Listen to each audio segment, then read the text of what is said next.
ಎಲ್ಲರಿಗೂ ರಾಗ ಆರ್ಟ್ಸ್ ದಸರಾ ಕಥೆಗಳಿಗೆ ಸ್ವಾಗತ. ಇವತ್ತು ನವರಾತ್ರಿಯ 5ನೆಯ ದಿನ. ದೇವಿಯ 5ನೇ ಅವತಾರವಾದ ಸ್ಕಂದಮಾತಾ ಅವತಾರದ ವಿಶೇಷತೆಯನ್ನ ಇಂದು ತಿಳ್ಕೊಳ್ಳೋಣ.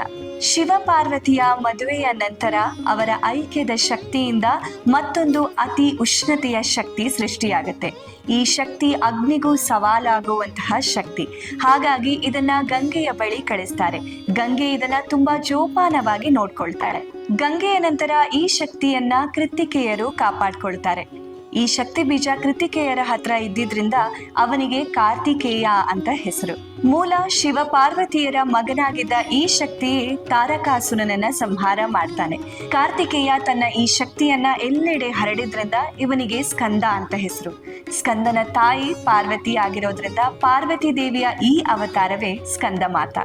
ಇನ್ನು ಪಾರ್ವತಿ ದೇವಿಯ ಮುಂದಿನ ಅವತಾರ ಕಾತ್ಯಾಯನಿ ಅವತಾರದ ವಿಶೇಷತೆ ಹಿನ್ನೆಲೆಯನ್ನ ರಾಗ ಆರ್ಟ್ಸ್ ದಸರಾ ಕಥೆಗಳಲ್ಲಿ ನೋಡೋಣ.